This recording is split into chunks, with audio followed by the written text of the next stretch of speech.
184 हिंदू मारे गए थे वहां। 1947 से लेकर के अब तक 209 हिंदुओं की निर्मम हत्या वहां हुई है संभल के अंदर।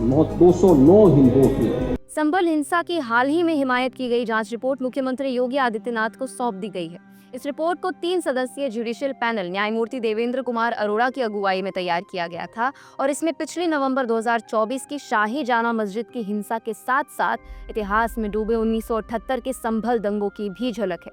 इस रिपोर्ट की लंबाई लगभग 450 पन्नों की है और इसमें उस हिंसा की तह तक जाने की कोशिश की गई है जिसने न जाने कितनी मासूम जानों का बेरहमी से कत्ल किया था। नमस्कार, मैं मनवीन, आप देख रहे हैं तीतर। इस वीडियो में जानेंगे क्या क्या राज खोले हैं इस संभल की रिपोर्ट ने और आखिर ऐसा क्या हुआ था 1978 संभल दंगों में जो आज 48 साल बाद उस पर एक्शन लिया जा रहा है और ये होना क्यों आवश्यक है। कैसे एक छोटे विवाद के बाद फैली आग ने करीब 2 महीने तक व्यापक टारगेटेड हिंसा को जन्म दिया था जिसमें हिंदू मोहल्लों पर हमला हुआ। ऑन रिकॉर्ड 24 और ऑफ रिकॉर्ड 184 हिंदू मारे गए थे। उनके हाथ काटे जाते हैं, फिर उनके पैर काटे जाते हैं और फिर उनका गला रेंग करके हत्या होती है। मीडिया रिपोर्ट्स के मुताबिक एमजीएम कॉलेज में शुरू हुआ विवाद तब फैल गया जब एक हिंदू को एक मौलाना की हत्या का आरोपी समझा गया। नतीजा ये हुआ कि दर्जनों हिंदू परिवारों को अपनी जान और पूंजी बचाने के लिए भागना पड़ा, घर छोड़ना पड़ा और एक पोलराइज्ड डेमोग्राफिक स्ट्रक्चर ने वर्षों तक उसकी छाया छोड़ी। महिलाओं, बच्चों, व्यवसायियों। ये हिंसा किसी मजहब की लड़ाई नहीं थी, एक सामुदायिक सफाया बन गई थी। इस दर्दनाक घटना के सच को झूठा बताकर स्वीकार करना एक राजनीतिक भूल है या कहीं गुनाह है जिसका खामियाजा पीड़ितों की पीढ़ियां आज तक भुगत रही हैं। मगर अब सच को सामने लाया जा रहा है। पिछले साल हुए दंगों की जांच के लिए गठित कमेटी ने अपनी रिपोर्ट जो सीएम योगी के हाथ में आज सौंपी है, हैरान कर देने वाली है। रिपोर्ट में बताया गया है कि संभल की हिंदू आबादी 1947 में जहां लगभग 45% थी, वह अब घटकर केवल 20% रह गई है।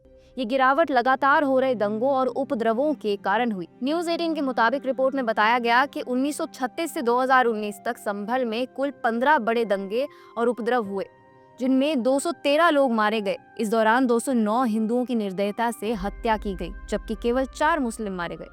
खास बात यह है कि 29 मार्च 1978 को होली के बाद हुए दंगों में 184 हिंदुओं को निशाना बनाया गया था और उस हिंसा में एक भी मुस्लिम की मौत दर्ज नहीं हुई। अगर संभल दंगों के इतिहास की तह तक जाएं तो आज़ादी के समय 1947 में संभल के हिलाले सराय में एक मुस्लिम समुदाय ने जगदीश शरण की हत्या कर दी थी जिससे दंगे भड़क उठे थे और कई हिंदुओं की जान गई।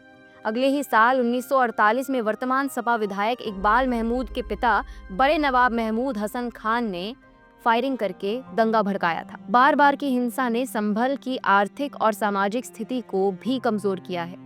इस पूरे घटनाक्रम से साफ होता है कि संभल में सांप्रदायिक हिंसा में हिंदू समुदाय को बार बार चुन चुन कर निशाना बनाया गया है। मुख्यमंत्री योगी आदित्यनाथ ने संभल को हिंदू आस्था का पवित्र चिन्ह करार दिया। कहा कि विदेशी आक्रांताओं ने इस धरती को अपवित्र किया।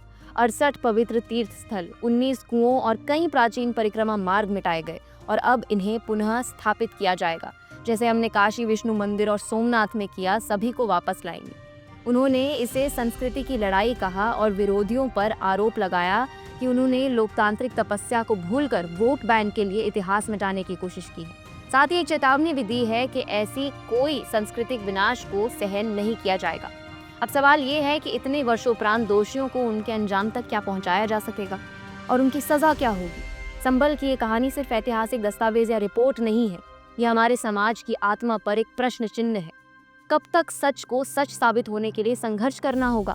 यूं ही उम्र बीत जाती है किसी की बेकसूर की, न्याय मांगते मांगते। जब तक न्याय होता है बहुत देर हो जाती है। देखना यह है कि इस बार इंसाफ होगा, कब तक होगा और कैसे होगा। मैं मनवीन, आप देख रहे हैं तीतर।